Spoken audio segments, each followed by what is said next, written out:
Hello, I'm Will Hitchcock, professor of history at the University of Virginia. And I'm Siva, a media studies professor and director of UVA's Deliberative Media Lab.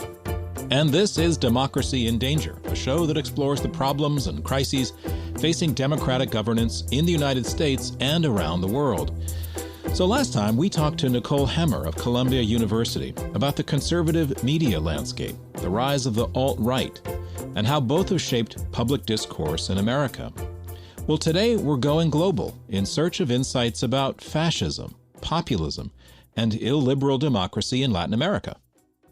Now, Will, the scourge of the coronavirus is really bringing all of this into high relief. Infections across Latin America are surging, but leaders in some hard-hit places like Brazil, Mexico, and Nicaragua are downplaying the crisis. They're even denying basic science. So look at the president of Brazil, Jair Bolsonaro. He claimed for the longest time that he was immune to COVID-19 because he's an athletic guy. And then he got sick and he tested positive. And when he announced that he tested positive, he pulled his mask off right in front of reporters to show them how well he was doing. Yeah, it's pretty astonishing. Bolsonaro has even boasted, like President Trump, about taking hydroxychloroquine, the anti-malarial drug that studies show is ineffective against the coronavirus, and it may even be harmful. Yeah, meanwhile, the virus is exploding all across Brazil. Brazil has become one of the major hotspots in the world, right along with Russia and India and the United States. And these countries seem to have a lot in common. Well, Siva, our guest today has suggested that leaders like Bolsonaro are trying to turn the pandemic to their advantage by ignoring facts, blaming the media, blaming the experts for the crisis, and promising miracle cures. Well, all of this allows them to flex their authoritarian muscle. So we have Federico Finchelstein with us today. He's a historian at the New School in New York City. He's written extensively on autocratic trends around the world, including his first book, From Fascism to Populism in History, and most recently, A Brief History of Fascist Lies. Federico, thank you for joining us. Oh, my pleasure to be here. Federico, you grew up in Argentina, a country that has had a complicated and difficult relationship with democracy over time. Can you tell us a bit about Argentina's political history and how has that shaped your work and your life? Well, I was born a little time before the coup d'etat that created in a country that had many dictatorships, probably the worst and most lethal dictatorship in the history of our country. This was a dictatorship that decided that people that disagree, with its leaders, with the junta, were terrorists, all of them, and decided to go against its citizens and eventually killing thousands of them. I mean, the numbers are between 15,000 and 30,000, and citizens were kidnapped, tortured, and eventually disappeared. So that is also why it's so hard to know the exact numbers. I lived the first decade of my life under such a dictatorship, and I think it affected me deeply in many ways. And one of them is that once democracy returned, I was a young person, first in a high school where many of the students had been, disappeared, that is to say, killed. And eventually at the university, when I entered the university, was just 10 years after the demise of that dictatorship. And I decided to study history to a big extent because I wanted to understand why fascist ideologies lead to such political violence. And of course, all these things are important for, in my view at least, for thinking the present. So this dictatorship in Argentina, would you describe it as fascist? And if so, what qualifies a dictatorship to be fascist? Well, I wrote a book about the dictatorship, which is called The Ideological Origins of the Dirty War. And in that book, my argument is that this is not per se a fascist dictatorship, but it's a dictatorship which is inspired in fascist ideology as it emerged and developed first in the 1920s and 1930s. Now, more specifically, in my work, I analyze why this dictatorship turned against its citizens, calling them terrorists. Basically, when these victims, citizens, were put in concentration camps and they were tortured, the kind of conspiracy-ridden questions that they were asked were fascist questions. and they were asked to confirm things that actually confirm the lies and the propaganda of the dictatorship. So, and generally that's how torture works. There is an idea that needs to be confirmed, and people are subjected to extreme violence in order to confirm a truth which is basically ideology and propaganda. It's not the actual truth. Because when these dictators and these fascists lie, either they believe their lies are truth, or they believe their lies are at the service of the truth, or, and this is the worst part of it, they believe that if reality doesn't conform to this ideological quote-unquote truth, then it is this reality that needs to be changed in order to confirm the conspiracy, to confirm basically the lie. And that's pretty scary. Federico, I want to come back to the role of falsehoods and lies in fascist governance. But before we get there, let me come to a second term that you use a lot in your writing alongside fascism, which is populism. And you have a view of populism in the post-1945 world as being maybe the more apt political term to describe what's happening around the world. Can you talk a little bit about populism and what it means? Yes, of course. Populism existed clearly before the 20th century, and it emerged in places like Russia, the US, Europe, and also was present in Latin America. But my argument is that ideologies and movements are, to some extent, of limited importance until they become regimes, until they reach power. It was one thing before Hitler and Mussolini came to power, and it became a huge global thing once it achieved power. And this is the same with populism. And populism came to power for the first time in its history after 1945 in Latin America. These former dictators decided that they needed to re-engage with democracy, to create fascism in a democratic key. And the result of that is authoritarian democracy, which is populism. Now, they left behind three key elements. They left behind, of course, dictatorship. They left behind the glorification and the practice of political violence. And they left behind racism and xenophobia as being at the center of their politics. Now, when they left those things behind, they created modern populist regimes. And this is important because it shows already that we are not talking about fascism when we talk about populism. Federico, talk a little bit more about the place of racism and xenophobia in populism. It seems to me, as we look out at the contemporary political landscape, that racism, whether it's coded in certain keywords or whether it's overt, has come back to be really at the center of populist politics. Do you agree or disagree with that? I fully agree. And yet the circle is not complete. It's not that we are, at least at this point, returning to fascism per se. But we are seeing a turning point in the history of populism, in the sense that populism emerged as a way to reach power by leaving behind these key elements, racism, violence, and dictatorship, which were at the center of fascism. I mean, let me say this. From Juan Perón in Argentina to Getúlio Vargas in Brazil to Hugo Chávez in Venezuela, these elements were not really important. Perón himself, the first populist elected to government, he said that he did not want to have fascists very close to him because he felt that these people will scare voters. And we are seeing at the center of this turning point American history and Donald Trump, because we saw in his previous presidential campaign that he launched his campaign with racism and xenophobia at the center. As you might recall, he said that Mexicans were rapists. And this kind of xenophobia and this kind of racism would have been anathema to previous populists. And yet he won. Now, if we go back to fascism, fascism destroys democracy from within. Meaning it uses democracy to destroy democracy. It reaches power by electoral means and by legal means, and eventually destroys all legality, and of course destroys all electoral means to deal with politics in a democratic key. Now, historically, populists did the opposite. People like Perón and Vargas, and there are similar examples in Bolivia and Venezuela, they were dictators, or they were allied with dictators, and they destroy dictatorship from within in order to create a democracy.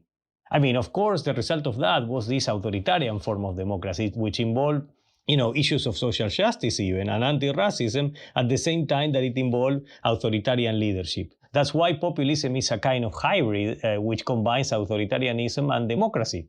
I want to pick up on something that you just said that I think is really helpful. When you talk about the way in which fascism has used democracy to destroy democracy, at least in a couple of important cases in the past. We think of the Third Reich, for example, in Germany. But in your most recent book, you talk about the way that demagogues manipulate reality. And this is a crucial element of their using the democratic sphere to their own advantage by flooding it with untruths, with falsehoods, with conspiracy theories. And I wonder if you could just remind us that what we're seeing today in the United States with all kinds of figures coming up with their own interpretation of reality, that this isn't exactly new, right? This is something that demagogic leaders have tried again and again throughout the 20th century. Yes, absolutely. What is new is that this is new in the history of populism. I mean, because this is, as we were talking before, this was typical during the dictatorship that I grew up in Argentina. I mean, in Argentina in 1982, these dictators against reality decided to go to war against the United Kingdom. And I remember as a young kid listening to the TV, and they were insisting every single day. I mean, this was the message, right? We are winning, and we were losing big. And or as the president would say, bigly. But in any case, I mean, the point is that these were lies which were typical of totalitarian dictatorships such as the fascist ones or the Argentine Dirty War one or Pinochet, but not on democracies. We are returning to the fascist ways of lying, which were not necessarily typical of populism per se. I mean, a Perón or a Vargas in Brazil, they will not lie like this. And yet we are seeing that these people are elected leaders. They were elected as populists. And what are we seeing now? Well, that's the open question. Let me ask you to give us a concrete example and to take the case of Brazil. Do you put Jair Bolsonaro and his government on this continuum? How are they manipulating facts? How are they using racism? How are they using xenophobia? Is violence and dictatorship in the picture? Try to map what's happening in Brazil today onto this interpretation. Well, what is happening to democracy in Brazil is a disaster. The New York Times published an article about how Bolsonaro is playing with the idea of a coup d'etat, a self-coup d'etat, or we say in Spanish, autogolpe. I mean, a populist destroying, as the fascists did, in fact, democracy from within. And in Brazil, we have been seeing this for a long, long time, that this idea that democracy can be destroyed and it can be returned to the dictatorship that basically Bolsonaro has been glorifying for the last decades. And Bolsonaro was a character that has participated as a low-rank officer in a dictatorship. He has praised dictatorship, Latin American dictatorships. I mean, Pinochet is an idol of him. On top of that, and as you said before, we are seeing Brazil reaching the heights of the pandemic, also augmented, amplified by the responsibility of denying the facts and denying the science. So it goes back to this fascist way of lying in which the lie becomes the truth. And Bolsonaro has been even more radical than Trump in this regard. He has, in the same way that after the Holocaust you had Holocaust denial, these leaders engage in science denial, and the result of that is deadly. It involves people dying because the leaders believe, as Bolsonaro said, that this is just a little fever, that's a quote, or that this should be treated with malaria drugs that are totally unproved. So this combination of miracle cures, calls for coup d'etat, call for more authoritarianism or even a dictatorship in the context of the pandemic explains the disaster that Brazil is today. Federico, this notion that a fascist lie is a lie that becomes the truth, that raises an interesting question given how we are trying to build up some resistance to that phenomenon, both in the United States and in Brazil. Now, it seems to me that Bolsonaro has not been very successful in his campaign to get people in Brazil to accept his lies as truth. His support is down near 30%. He seems to be failing in his economic agenda. He certainly has not succeeded in convincing people in Brazil that the coronavirus is nothing to worry about, that it's just a flu. It seems like the goal isn't necessarily to convince people that a particular set of lies are true, but merely to flood the public sphere with enough nonsense, lies, distortions, distractions, that the opposition finds it impossible to mount a coherent argument. At least that's what I see in the United States in how we react to Donald Trump. Is that similarly happening in other media ecospheres around Latin America? Well, I absolutely agree with you that this is what we are seeing in the US and this is what we are seeing in Brazil. Now, the other country that might look like this is Venezuela, which is interesting because both Trump and Bolsonaro would like to differentiate themselves from that. But Venezuela at this point, like Nicaragua, it operates like a dictatorship. Now, the rest of Latin America, what we are seeing is a totally different politics of the disease. One resembling more, I would say, Western Europe rather than the US or Brazil.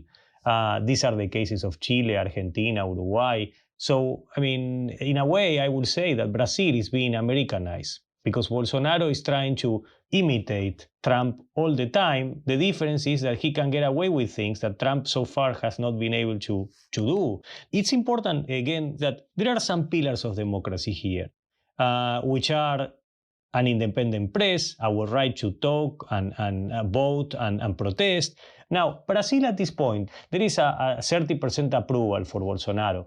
But as scholars of Latin American dictatorship well know, you don't need more than that because if you have let's say, the civil service and the armed forces, you can basically topple democratic governments with a lot of repression, but not necessarily with a lot of approval. So when Argentina had like all these coup d'etats, it's not that everybody was jumping in, but also, of course, what you had is a lot of apathy.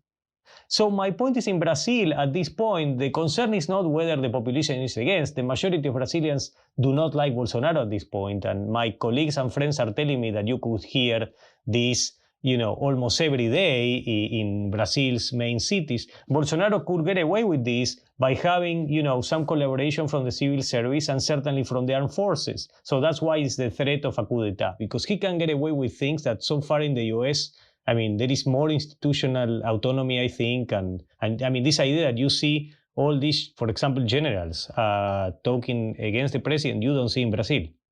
Federico, are you hopeful about the future of democracy in Latin America and the United States, or are you pessimistic?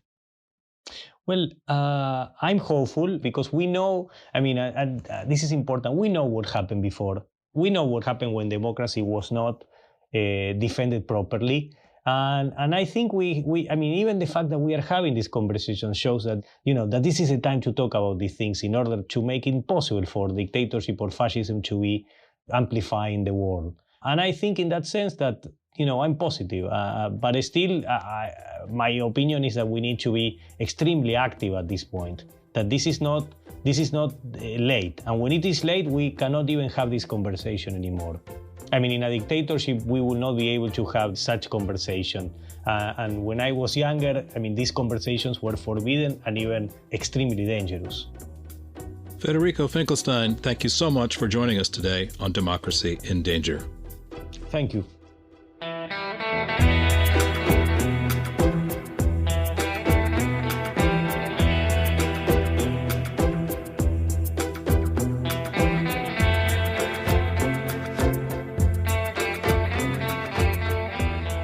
Siva, that was really powerful. And to be reminded by Federico about growing up in Argentina, he personally experienced life under dictatorship. He's seen it up close.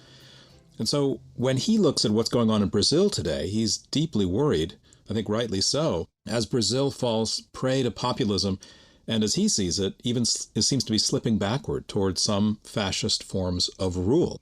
Yeah, and it's really important for us as Americans to recognize that the sort of varieties of illiberalism, the varieties of fascism that are sprouting around the world are often locally grounded and appeal to local issues, but there are themes and practices that are common among them, right? So it's also important to remember that here in the United States, we're largely unfamiliar with thinking about and talking about authoritarianism and fascism as domestic phenomena.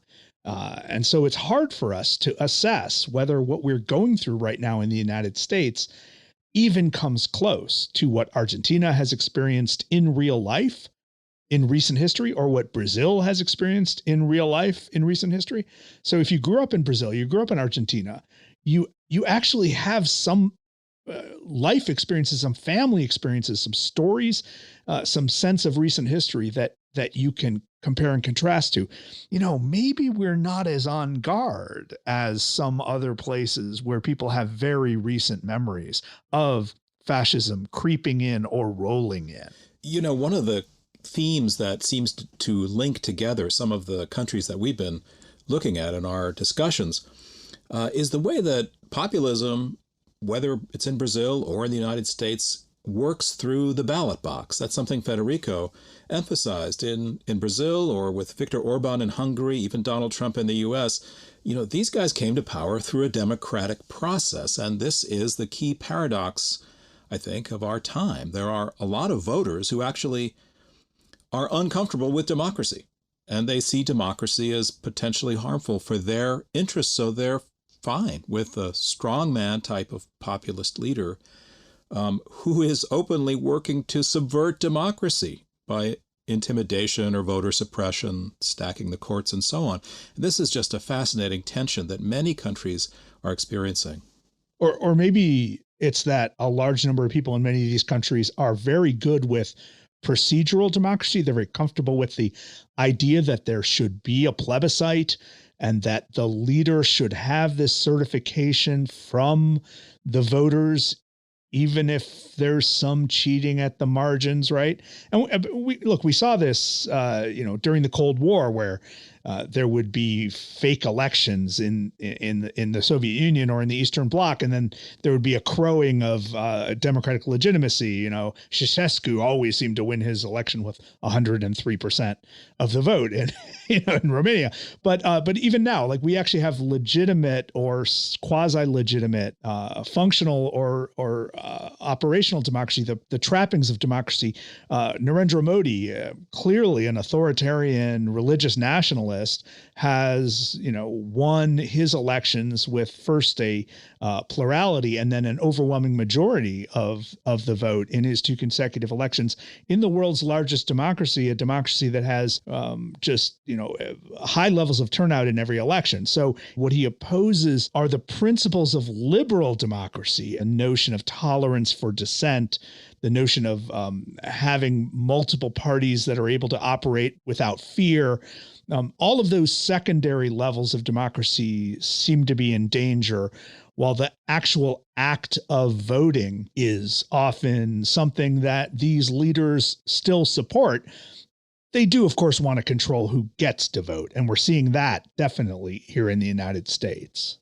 And I think that another common practice within this realm of illiberal democracy is to try to manipulate the truth, and particularly to try to delegitimize the experts, to delegitimize the scientists, because they are rival sources of authority. And we see this in Donald Trump's approach to the pandemic. We certainly see it in Brazil and in other cases.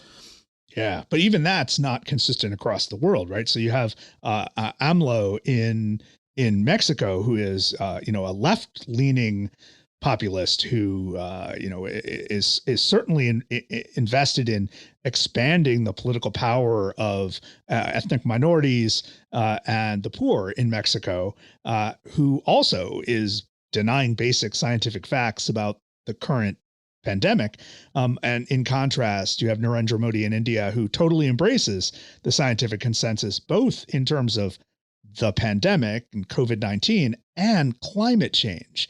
So there are notable exceptions to the efforts to close down all recognition of science. But at the same time, Modi's party has its own agenda to undermine history and threaten historians who challenge the party line on whether India is supposed to be a Hindu nation or not. Never forget, historians can be dangerous too.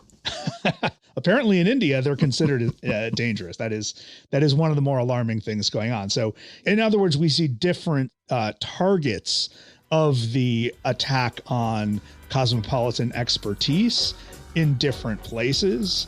But I think fundamentally, we do see a similar playbook being run by many of these authoritarian leaders around the world.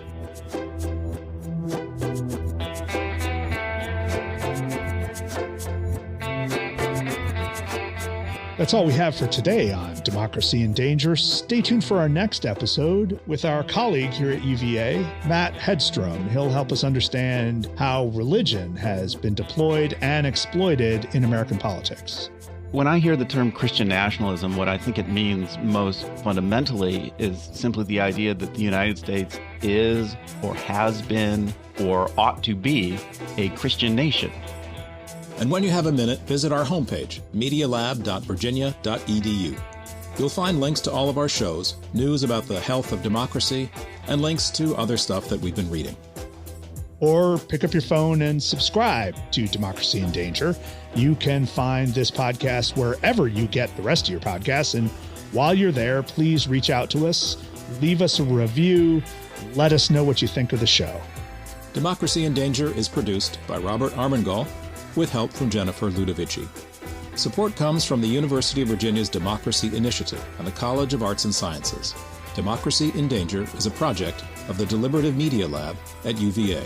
The show is distributed by the Virginia Audio Collective, a podcast consortium of WTJU Radio in Charlottesville. I'm Will Hitchcock. And I'm Siva Vaidyanathan. Until next time.